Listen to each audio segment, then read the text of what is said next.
Bien le bonjour et bienvenue à cette nouvelle capsule dans le cadre du cours SCT 4061. Aujourd'hui au programme, on va parler plus spécifiquement des circuits électriques. En fait, la section 2.1 va être séparée en plus qu'une partie parce que la capsule serait trop longue. Il y a beaucoup de matériel dans la section 2.1, donc je voulais m'assurer que tout était bien compris, surtout que c'est très important de comprendre cette capsule-ci pour pouvoir comprendre la suite des choses. Donc, on va bien prendre le temps d'expliquer chaque élément essentiel à la compréhension de l'électricité.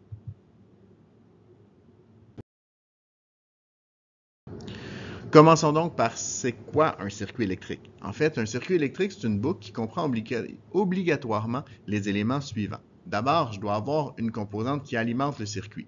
Bon, ça peut être une pile, ça peut être une batterie, ça peut être une génératrice, ça peut être différentes choses, mais ça va être un élément qui va fournir le courant électrique à ma composante.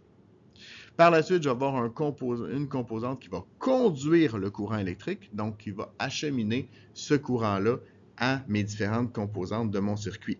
Ça peut être des fils, ça peut être des composantes de circuit imprimés aussi. Généralement, c'est en métal, pour la simple et bonne raison qu'on l'a vu dans les capsules précédentes, le métal conduit très bien l'électricité.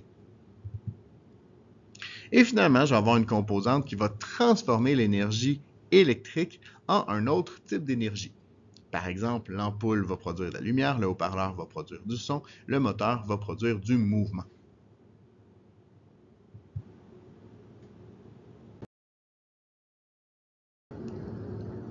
On distingue différents types de circuits électriques. Donc, un circuit électrique branché en série, c'est un circuit dans lequel l'ensemble du courant circule dans l'ensemble des composantes. Donc, je parcours l'ampoule A et l'ampoule B et l'ampoule C.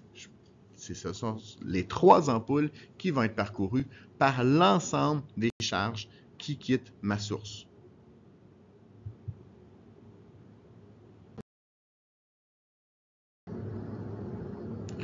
Une composante en parallèle, maintenant un circuit qui est branché en parallèle, c'est un circuit dans lequel le courant se sépare dans les différentes composantes du circuit.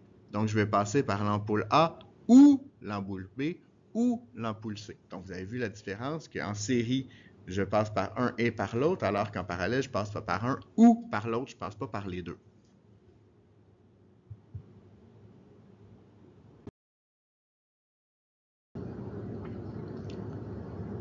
Maintenant, on va parler des différents éléments importants lorsqu'on parle de mesure de courant électrique.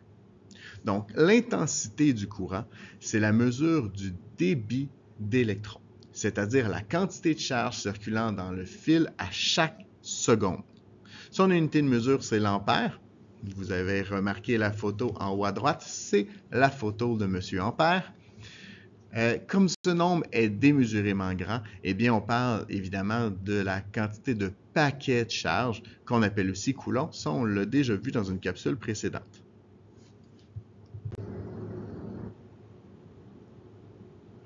L'intensité va donc être donnée par une formule. Cette formule, c'est Q, qui est la quantité de charge en coulomb, divisée par les unités de temps, donc la variation de temps. Donc, ce sont vraiment des coulombs par seconde qui vont nous donner des ampères. Pour calculer ce débit d'électrons-là, eh bien, on va devoir utiliser un appareil qu'on appelle l'ampèremètre. Très important, l'ampèremètre doit toujours être branché en série avec la composante, sans quoi on va simplement le brûler. C'est un peu le même principe, comme l'ampèremètre n'a aucune résistance, c'est un peu comme si on mettait un trombone dans une prise électrique. Ne faites pas ça. Donc, l'idée, c'est qu'on va simplement carboniser notre ampèremètre et après, il sera plus bon. Donc, très important, l'ampèremètre toujours branché en série. Je dois ouvrir mon circuit pour pouvoir introduire l'ampèremètre.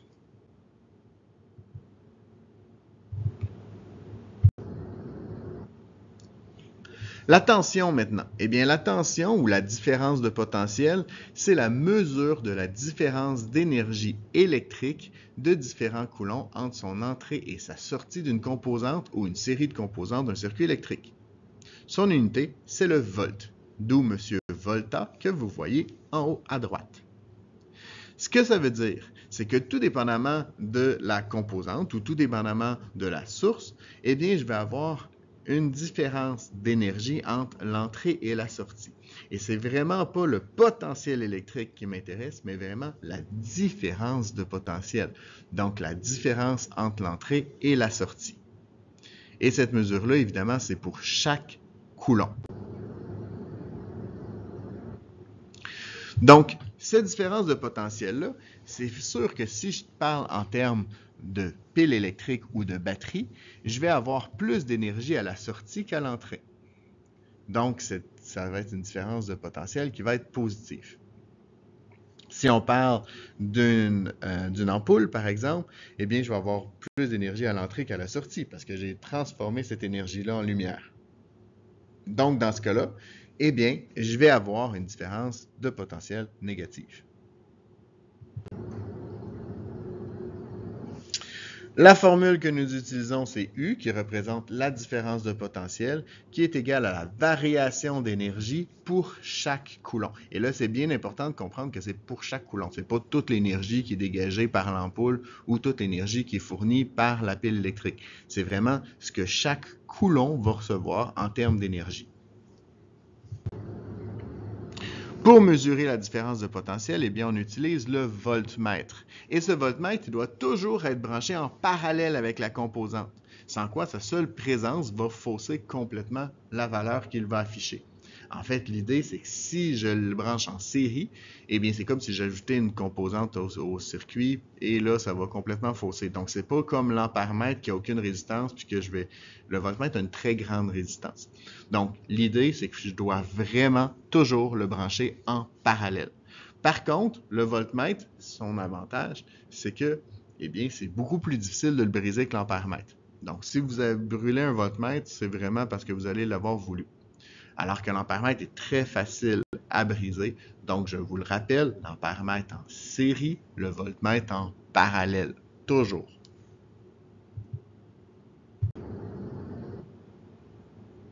Évidemment, c'est très difficile de parler d'ampérage et de voltage sans parler de résistance électrique, donc définissons-la comme il faut. Donc ici, la résistance électrique, c'est la mesure de l'opposition d'une composante au passage des charges.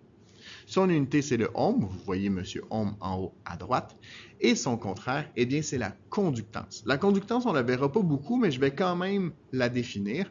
Donc, c'est la capacité d'une composante, souvent un fil, à laisser passer le courant sans opposition. Et son unité à elle, c'est le Siemens. La résistance électrique dépend principalement de 4 facteurs. Le premier facteur, eh bien, c'est la résistivité, qui va être une propriété de chaque matériau. Donc, par exemple, le cuivre va avoir une très bonne résistivité, alors que ce qui veut dire qu'il va avoir une très petite résistivité, en fait, alors que le caoutchouc, un élastique de caoutchouc, par exemple, aurait une très grande résistivité. Donc, cette résistivité-là, plus elle est grande, évidemment, plus la résistance est grande. Au niveau de la longueur du fil, eh bien, elle aussi va avoir une influence. Vous pouvez vous douter qu'un fil qui part de la baie James jusqu'à Montréal va avoir une plus grande résistance qu'un fil qui part de mon micro à mon ordinateur. Donc, l'idée, c'est que plus le fil est long, plus la résistance est grande.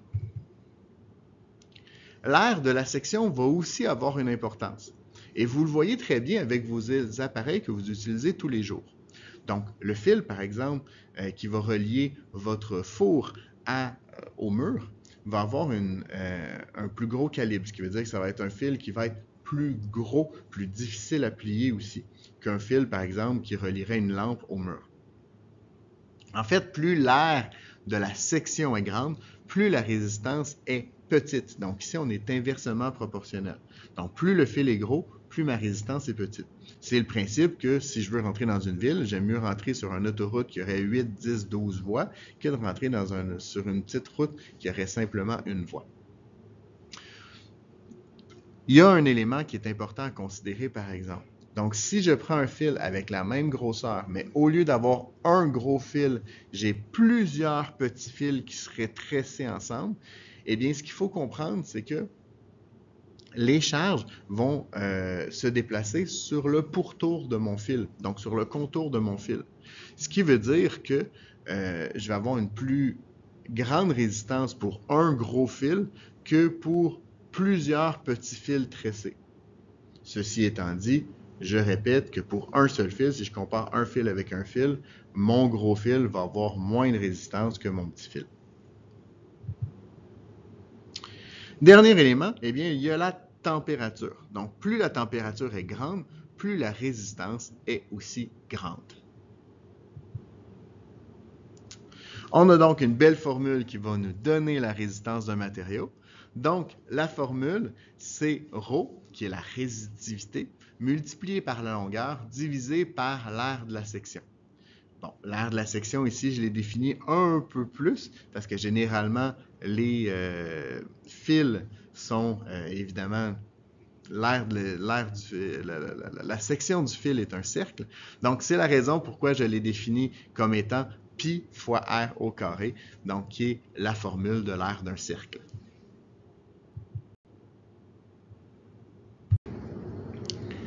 Pour mesurer maintenant la résistance électrique, eh bien, on va utiliser un ohmmètre. Ici, j'ai représenté un multimètre, donc c'est un appareil qui peut être à la fois un voltmètre, un ampèremètre et un ohmmètre.